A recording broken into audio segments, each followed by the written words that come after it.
दोस्तों, पति और ससुराल की प्रॉपर्टी पर पत्नी का कितना अधिकार होता है, साथ में दोस्तों पति की संपत्ति पर पत्नी का कितना अधिकार होता है। दोस्तों, ज्यादातर लोग यही मानते हैं कि पति की जो संपत्ति होती है किसी भी मैट्रिमोनियल डिस्प्यूट में, दोस्तों अगर पत्नी झूठे केस दर्ज करा देती है या कोई भी वैवाहिक मामला चल रहा होता है तो लोगों को यही लगता है कि पति की संपत्ति पर पत्नी का पूरा हक होता है। लेकिन ये बात पूरी तरीके से सही नहीं है दोस्तों। इस संपत्ति पर पत्नी के अलावा परिवार के और लोगों का भी अधिकार होता है दोस्तों। और अगर कोई संपत्ति पति की कमाई हुई है, सेल्फ एक्वायर्ड है, तो उस पर पत्नी के साथ साथ माँ और बच्चों का भी अधिकार होता है दोस्तों। और अगर किसी व्यक्ति ने अपनी वसीयत बना रखी है तो उसकी मौत के बाद उसके नॉमिनी को जो है उसकी संपत्ति मिलती है दोस्तों।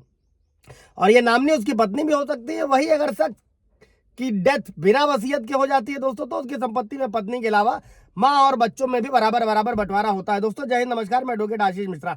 लाइक कर दीजिएगा, शेयर कर दीजिएगा, सब्सक्राइब कर दीजिएगा ताकि इन्फॉर्मेशन और लोगों को मिल सके दोस्तों। अभी समझते हैं दोस्तों कि पति की पैतृक संपत्ति पर पत्नी का क्या अधिकार है। अगर किसी महिला के पति की डेथ हो जाती है दोस्तों, ऐसे केस में उसके पति की पैतृक संपत्ति पर उसका अधिकार नहीं होता है। हालांकि अगर पति की मौत के बाद में महिला को ससुराल के घर से निकाला नहीं जा सकता, जबकि ससुराल वालों को महिला को मेंटेनेंस देना होता है दोस्तों। इस पर पूरा ब्रीफ वीडियो जाकर देख सकते हैं। और जो मेंटेनेंस की राशि है वो ससुराल वालों की आर्थिक स्थिति के आधार पर कोर्ट द्वारा तय करी जाती है। और अगर महिला के बच्चे हैं दोस्तों तो उनको पिता के हिस्से की पूरी संपत्ति मिलती है। और अगर विधवा महिला दूसरी शादी कर लेती है दोस्तों तो उसे मिलने वाला मेंटेनेंस जो होता है वो बंद हो जाएगा। अभी समझते हैं कि तलाक होने पर महिला के संपत्ति अधिकार क्या है दोस्तों। जो सबसे ज्यादा डिमांड में रहता है, जब भी कोई मैट्रिमोनियल डिस्प्यूट होता है तो लोग फटाफट अपनी जो प्रॉपर्टी होती है, पति होती है, वो किसी और के नाम करने लगते हैं या ट्रांसफर करने लगते हैं। तो ये वीडियो उन लोगों के लिए दोस्तों। कोई सवाल जवाब होगा तो कमेंट में पूछेगा।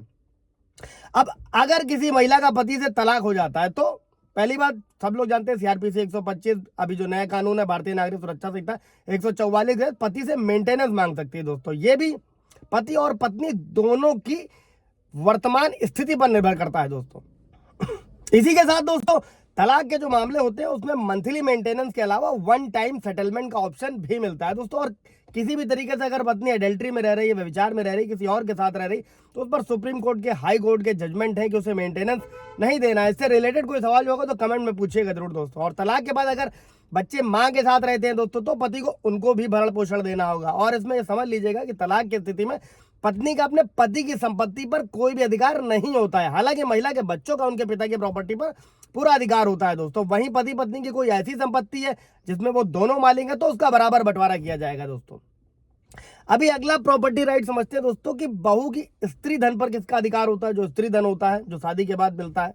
स्त्री धन क्या होता है, दहेज क्या होता है, उसको भी समझिएगा दोस्तों। हिंदू कानून के हिसाब से स्त्री धन पर बहू का ही स्वामित्व होता है। दरअसल विवाह से जुड़े जो रीति रिवाज होते हैं, जो उत्सव होता है, समारोह होता है, उसके दौरान महिला को जो कुछ भी मिलता है, चाहे वो चल संपत्ति हो, अचल संपत्ति हो या फिर कोई गिफ्ट हो दोस्तों, तो उस पर महिला का ही अधिकार होता है। और यहाँ तक कि अगर वो पति से अलग भी हो जाए तब भी ऐसे स्थिति में स्त्री धन पर उसी का अधिकार होगा। और किसी भी तरीके से अगर ससुराल वाले स्त्री धन पर कब्जा करते हैं, उसे अपने पास रखते हैं, तो ये उनके अगेंस्ट जाने वाला होता है दोस्तों। और किसी भी तरीके से अगर विवाहित महिला को उसके स्त्री धन से वंचित किया जाता है तो यह घरेलू हिंसा के बराबर होगा, जिसके लिए पति और ससुराल वालों को क्रिमिनल केस यानी कि आपराधिक मामले का सामना करना पड़ सकता है दोस्तों। इसके बाद दोस्तों जो कई सारे व्यूअर्स के सवाल रहते हैं, मैट्रिमोनियल होम में रहने का अधिकार है। इससे बिल्कुल भी किसी भी तरीके का कोई कंफ्यूजन मत रखिएगा दोस्तों। Hindu adoption and maintenance act, Hindu दत्तक और भरण पोषण कानून है दोस्तों। इसके तहत हिंदू पत्नी को अपने मैट्रिमोनियल घर में रहने का अधिकार है, भले ही उसके बाद उसका स्वामित्व ना हो दोस्तों। भले ही वो पैतृक घर हो, ज्वाइंट फैमिली हो, संयुक्त परिवार हो, स्वअर्जित हो या फिर किराए का ही घर क्यों ना हो दोस्तों। हालांकि अगर ससुराल वालों की स्वअर्जित संपत्ति है दोस्तों तो उनकी सहमति के बिना जो विवाहित महिला है उसमें नहीं रह सकते, क्योंकि संपत्ति को शेयर्ड प्रॉपर्टी यानी साझा संपत्ति के तौर पर नहीं लिया जा सकता। इस पर भी सुप्रीम कोर्ट और हाई कोर्ट के कई सारे जजमेंट है। कोई सवाल जवाब होगा दोस्तों पूछिएगा। Thank you.